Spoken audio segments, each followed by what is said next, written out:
Hey guys, welcome back to the Optin Influencers. आप सभी का वेलकम है आज की बिटकॉइन अपडेट में। आज मैं आप लोगों के साथ बिटकॉइन के अपडेट की बात करूंगा, लेकिन साथ ही साथ पहले मैं आप लोग को बता देता हूँ मैंने क्या प्रेडिक्शन किया था और कितना मार्केट वर्क कर रही है। तो मैंने आपको इस डेटा पॉइंट पे जब हम लोग 16,688 के अराउंड चल रहे थे, उस समय मैंने आपको दो पॉसिबल रीजंस बताए थे। पहला मैंने यहाँ ब्लैक वाला बताया था और मैंने अपना प्रेफरेंस बताया था कि मेरा प्रेफरेंस ये था कि हम यहाँ पर 15,900 15,800 की तरफ दोबारा डिप करेंगे, जो कि नहीं होता है। लेकिन मेरा ऊपर वाला जो प्रेडिक्शन है वो काफ़ी अच्छे से वर्क करता है और इस सपोर्ट को ब्रेक करते हुए हम लोग डायरेक्टली कहाँ जा रहे हैं। मैंने ये चीज़ भी आपसे क्लियरली बोली है कि ये वॉल्यूम चार्ट है बेटा, इसको बिल्कुल भी हल्के में नहीं लेने वाला है। तो ये जो वॉल्यूम का चार्ट है कितना अच्छे से वर्क कर रहा है, आप ये बस देखते जाओ। ये देखो वॉल्यूम का चार्ट से हम सिर्फ 200 कुछ यहाँ पर हम $100-200 के पीछे हैं और जस्ट इतनी दूरी पूरी करने के बाद हम इस वॉल्यूम चार्ट के एंटर कर जाएंगे। लेकिन अगर मैं आपको हिस्टोरिकल चीज़ें दिखाऊँ तो आप देखो यहाँ पर जो पिछला वॉल्यूम चार्ट में जो इम्पॉर्टेंट एरिया था वहाँ पर हम पिछली बार भी भागे थे, लेकिन हम लोग अंदर नहीं जा पाए थे।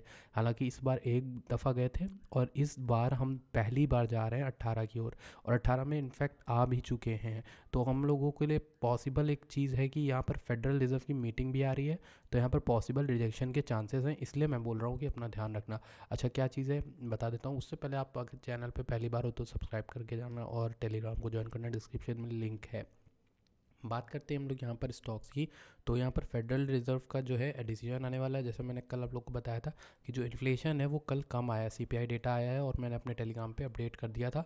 तो ये 7.1 के अराउंड समथिंग आया है और इसको यहाँ पर वेबसाइट पे जाके देख भी सकते हो। 0.1 ही बढ़ा है, 7.1% तक आया है इन्फ्लेशन। पहली बार, मतलब पहली बार तो नहीं हुआ ऐसा, लेकिन काफ़ी अच्छा डिक्रीज़ देखने को मिला है और ये एक अच्छी चीज़ है हमारे लिए। लास्ट मंथ 8.16 था और इस बार भी नीचे आया है, और उसके पिछले महीने 9.1 था, फिर 8.16 और इस बार 7.1 आया। ये एक अच्छी चीज़ है। तीनों डिप करता हुआ दिख रहा है, डिप करता हुआ दिख रहा है। इसका मतलब लास्ट जो पूरे साल का लास्ट फेडरल रिजर्व का स्पाइक आने वाला है वो लास्ट आ रहा है। ठीक, अब ये जो स्पाइक होगा ये कितना बड़ा होता है, 75 बीपीएस होता है, वो 50 बीपीएस होता है, वो डिसाइड करेगा कि मार्केट कैसा रिएक्ट करेगी। यानी अगर ये फेडरल रिजर्व का जो डिसीजन है वो अगर 50 बीपीएस का आता है तो मेरे ख्याल से मार्केट जो है अच्छा परफॉर्म कर सकती है। ठीक, थोड़ा बहुत पुश ले सकती है, 19,000 तक हम जा सकते हैं या फिर सस्टेन कर सकती है। लेकिन दूसरा जो रीज़न है वो ये 75 बीपीएस आ गया तो थोड़ा सा मार्केट पुल बैक लेगी, और पुल बैक लेगी कम से कम ये ऑरेंज लाइन तक तो मिनिमम लेगी, इस ऑरेंज और ब्लैक के बीच में।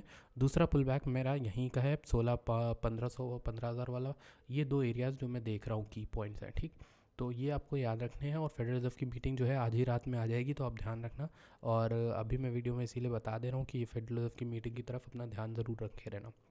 ये हमारी छोटी मोटी समरी होगी कि हुआ क्या है लेटेस्ट और क्या क्या चीज़ों के ऊपर आपको ध्यान देना है। ये चार्ट आपको ध्यान से रखना है कि 18,200 से लेकर 19,200 के बीच में, 19,500 के बीच में हमारा अच्छा खासा एक एरिया बनता है जो हमें ट्रेड करने की अपॉर्चुनिटी देता है। तो इस एरिया में मैं देखूँ, अगर डायरेक्शनल बायस देखूँ तो ये बेरिश है। ठीक, और बेरिश होने की वजह से शॉर्ट करने के चांसेस यहाँ पे ज़्यादा लग रहे हैं। लेकिन पहले आपको वेट करना है, पहले आपको डेटा का वेट करना है, न्यूज़ का वेट करना है और देखना है क्या हो रहा है क्या नहीं हो रहा है। देखो यहाँ बेरिश कैंडल मिलती है, कोई भी तरह की बेरिश कैंडल मिले जिसमें आपको लगे कि जो बियर्स हैं वो हावी पड़ रहे हैं बायर्स पे, तो उस तरह की कैंडल में आप शॉर्ट कर सकते हो ऐसे ऊपर का लगा के।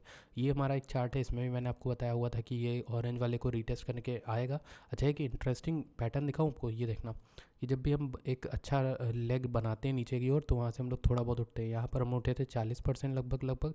फिर उसके बाद देखो हमारा डंप आता है, डंप के बाद हम लोग यहाँ से कितना उठते हैं, इस एरिया से हम लोग उठते हैं फिर से 16-20% लगभग, सॉरी 20%। और इस एरिया से हम लोग उठते हैं, कितना उठते हैं 16%। ठीक, फिर उसके जस्ट बाद अभी हम लोग कितना उठ गए हैं, अराउंड 16% के, 14%, 15%। तो देखो मैं यही बताने की कोशिश कर रहा हूँ। ये स्ट्रक्चर ड्राइंग टूल ले लेता हूँ। तो अब देखो यहाँ से उठे, फिर नीचे गिरे उठे, फिर नीचे गिरे उठे, फिर नीचे गिरे उठे। एक तरह से नीचे जाता हुआ स्टेयरकेस नहीं लग रहा है आपको, इस तरीके का। ये डाउन ट्रेंड के संकेत होते हैं। अभी डाउन ट्रेंड ब्रेक कब होगा, जब एक ट्रेंड लाइन जो इस तरह की बन रही होगी, जो मैं करेक्ट ड्रॉ नहीं कर पा रहा हूँ, वो अगर कहीं पे ब्रेक करती है तो हम नीचे आ जाएंगे दोबारा से 14 के अराउंड।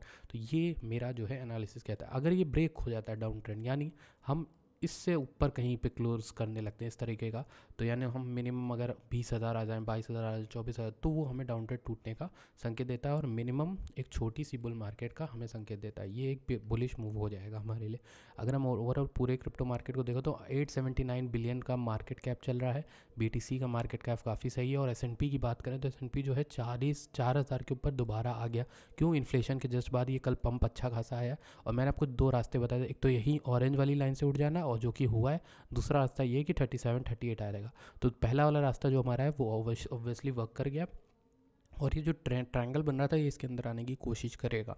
इससे नीचे ब्रेकआउट दिया था पर इसके अंदर आने की कोशिश करेगा। अगर फेडरल रिजर्व की डिसीजन अच्छा नहीं आता है तो ये ट्रायंगल का ही रीटेस्ट मार के नीचे गिर जाएगा, वरना ये ऊपर की ओर यहाँ 4200 की ओर आएगा, जहाँ पे मैंने आपको बता के रखा है कि ये एरिया आपको ध्यान रखना है। ये 4200 का एरिया बहुत इंपॉर्टेंट है।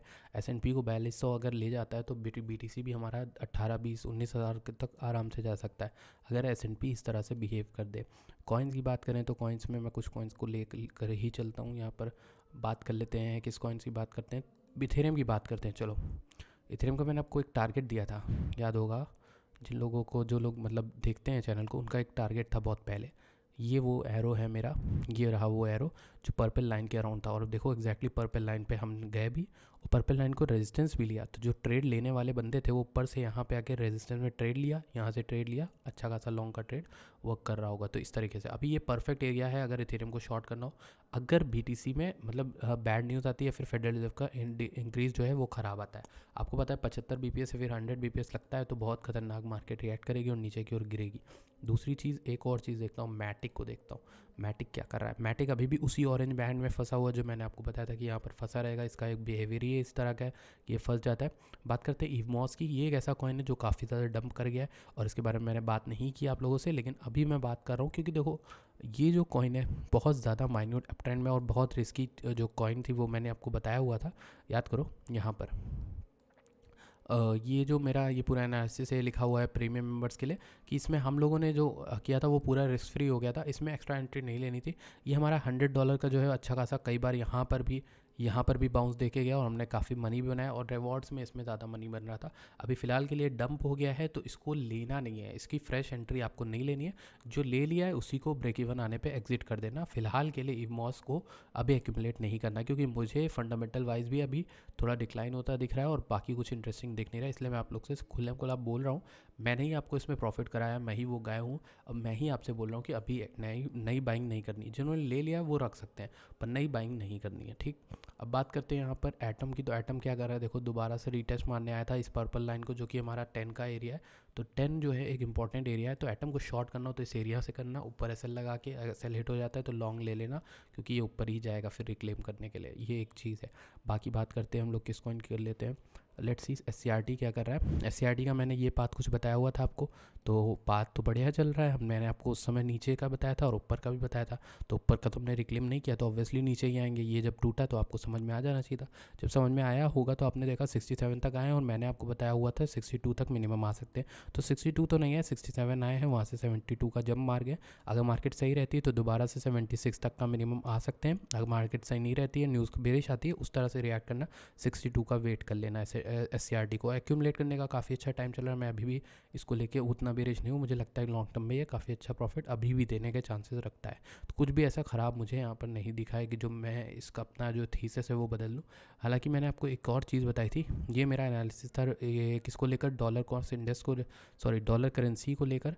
तो आप देखो कितना बढ़िया एनालिसिस हमारा चल रहा है। अभी भी हम नीचे ही जा रहे हैं। और एक और चीज़ मुझे आपको बतानी है, रून का चार्ट। लेट्स सी क्या हो रहा है रून के साथ।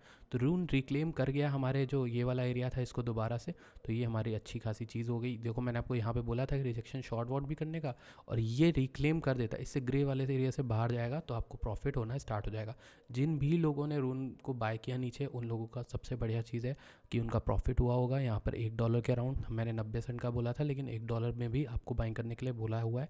और ग्रे एरिया के अंदर जब तक है तब तक अच्छा खासा एरिया हमारे पास है जहाँ पर हम रून को ले सकते हैं। लॉन्ग टर्म में ये ग्रे एरिया काफ़ी अच्छा एरिया रहा है to accumulate run. So that's all from my side. I hope आपको अच्छा लगता है तो प्लीज़ वीडियो लाइक करके जाना, and I will see you guys in the next video. Till then bye bye.